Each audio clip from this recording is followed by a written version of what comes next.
আসসালামু আলাইকুম। আজকে আমরা দেখব অ্যাডোব ইলাস্ট্রেটরের ল্যাসো টুলের ব্যবহার।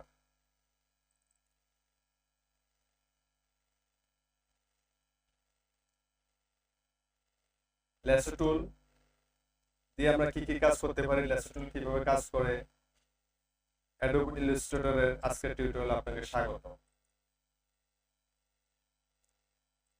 তো আমরা প্রথমে ইলাস্ট্রেটর পেজটি খুলে নিলাম এবং এটি সাদা কালার ব্যাকগ্রাউন্ডের একটি আর্টবোর্ড নিয়ে নিলাম। এই আর্টবোর্ডের উপরে আমরা কিছু রেক্টেঙ্গেল টুলস দিয়ে কিছু বক্স তৈরি করব। বক্সগুলো আপনাকে দেখাচ্ছি।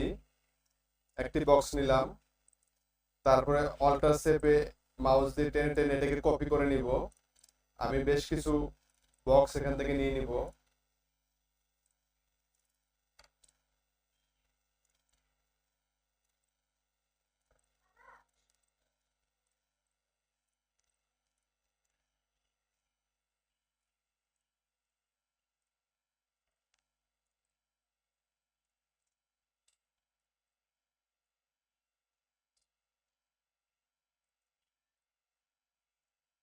আমি বেশ কিছু বক্স এখান থেকে নিয়ে নিলাম। এই বক্সগুলোকে আমি এখন কালার করব, এক একটি বক্সে এক একটি কালার করব। এই সেম কালারে আমি আরো দুই তিনটা বক্স নিব, কালার করব। তো সেই জন্য আমি কোনটা কোনটা নিতে চাচ্ছি সেটাকে সিলেক্ট করে নিব। সিলেকশন টুল দিয়ে শিফট চেপে ধরে একাধিক টুলস আমি সিলেক্ট করতে পারবো এবং কালার সিলেক্ট করে নিলাম। একই অবস্থায় আর কয়েকটি বক্স আমরা একই কালার করব এলোমেলো ভাবে।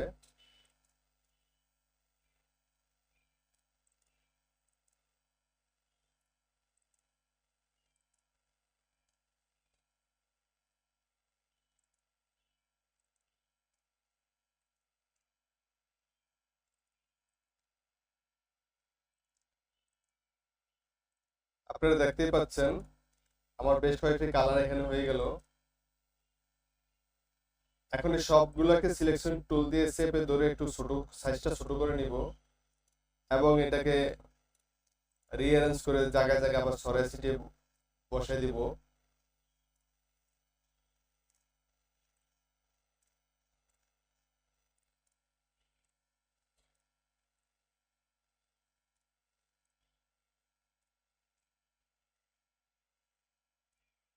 যেন আমরা ল্যাসো টুলের ব্যবহারটা দেখতে পারি ভালোভাবে।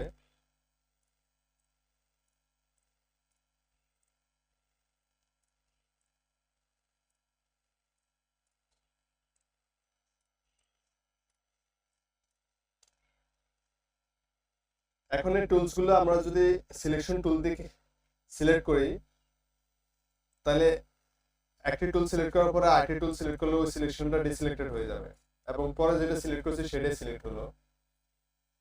বা এটা আরো একাধিক যদি টুলস একসাথে সিলেক্ট করতে চাই সেক্ষেত্রে শিফট চেপে ধরে সিলেক্ট করতে হবে। যেমন আমার একটা সিলেক্ট করা আছে, আরো দুইটা সিলেক্ট করব, সেই জন্য আমাকে শিফট চেপে ধরে সিলেক্ট করতে হবে। শিফট চেপে ধরে মাউস দিয়ে প্রেস করলেই সিলেক্ট হয়ে যাবে। দেখতে পাচ্ছেন তিনটা ব্লু কালার তিনটা বক্সে আমার সিলেক্ট হলো। এখন আমরা যদি মাউস দিয়ে ড্র্যাগ করে সিলেক্ট করতে চাই তাহলে সেক্ষেত্রে আমার এই তিনটা কালার আমি একই কালার তিনটা বক্স সিলেক্ট করতে পারবো না। সেটা সিলেকশন টুলতে সম্ভব নয়। সিলেকশন টুলতে যখন আমি ড্র্যাগ করলাম আশেপাশে যতগুলো বক্স আছে সবগুলো বক্সে আমার সিলেক্ট হয়ে গেল। তো সেটা করতে হলে আমি ল্যাসো টুল দিয়ে কিভাবে করতে পারি সেটা আপনাদেরকে দেখাবো।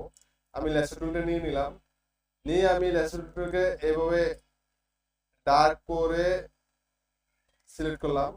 দেখুন আমার অনায়াসে তিনটি বক্স সিলেক্ট হয়ে গেল, আর আশেপাশের যে বক্সগুলি আছে সেগুলো কিন্তু ডিসিলেক্ট অবস্থায় রয়ে গেল। এই সিলেকশনের কাজটা আমরা একইভাবে করতে পারি ডাইরেক্ট সিলেকশন টুল দিয়ে। এই ডাইরেক্ট সিলেকশন টুল দিয়ে সিলেক্ট করে একটি একটি করে আমি একই কালার সাইটেড বক্স সিলেক্ট করলাম, দেখতে পারতেছেন, এবং মুভ করলে একই সাথে মুভ হচ্ছে।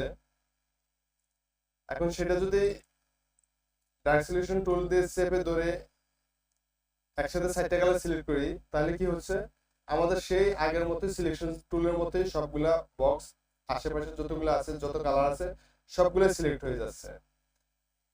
অতএব আমি ডাইরেক্ট এই ল্যাসো টুল দিয়ে যেভাবে সিলেক্ট করতে পাচ্ছি, ড্র্যাগ করে একটি কালারকেই আমি সিলেক্ট করতে চাচ্ছি, যত রং আছে একই কালারের যতগুলো বক্স আছে, যে আমি এখান থেকে 3টে সিলেক্ট করলাম, 3টে সিলেক্ট করতে চাচ্ছি, প্রথমে এটাকে ডিসিলেক্ট করতে হবে। ডিসিলেক্ট করে আমি এই কালারগুলোকে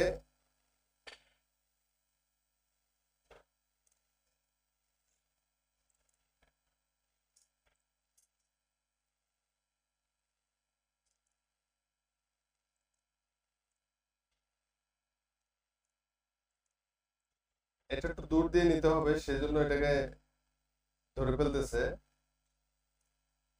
এই যে দেখুন আমার সিলেক্ট গুলো হয়ে গেল। আমি যদি এটাকে একটু সরাই নেই, তাহলে ল্যাসো টুল দিয়ে দেখুন এই 3টি কালারে একই কালারের 3টি বক্সে সিলেক্ট হলো। এবং আমি যদি সেটাকে নাড়াচাড়া করতে যাই, তাহলে একটি একটি করে নাড়াচাড়া করা যাচ্ছে। আমার সিলেকশন টুল বা ডাইরেক্ট সিলেকশন টুলের মতন সবগুলো একসাথে নাড়ানো যাচ্ছে না। আমি এটাতে যদি কোনো কাজ করতে চাই, তাহলে একটা একটা করে কাজ করতে পারবো।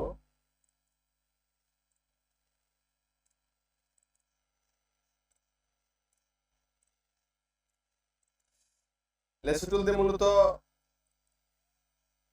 একই কালারের এই যে ল্যাসো টুলটা সিলেক্ট করে আমি এটার উপরে এই ব্লু কালারের উপরে প্রেস করতেছি, দেখুন সিলেক্ট হচ্ছে না। সেটা সিলেক্ট করতে হলে আমাকে কি করতে হবে, ল্যাসো টুলের চার পাশ দিয়ে এটাকে সিলেক্ট করতে হবে। এটা আমার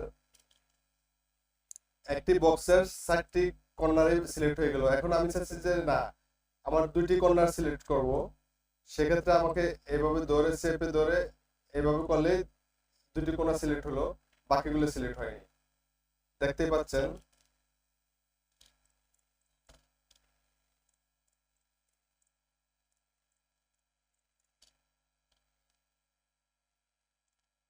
আমি আবারও দেখাচ্ছি।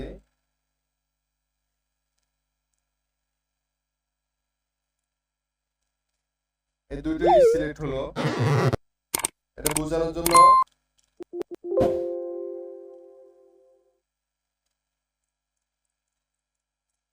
এই যে দেখুন একটা ছোট করে নিচ্ছি।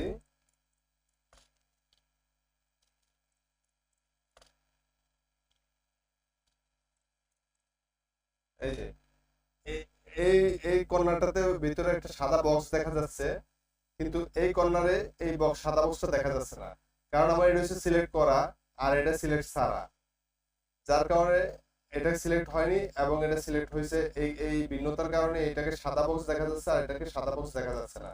একই অবস্থায় নিচের বক্সটাকেও আমরা দেখবো, নিচের কর্নার দুইটাকেও এটাও সাদা বক্স দেখা যাচ্ছে নিচে এক কর্নার, এটা কিন্তু সাদা বক্স দেখা যাচ্ছে না, এই ব্লু কালার দিয়ে এটা ফিল হয়ে গেছে, তার মানে এটা সিলেক্ট হয়েছে।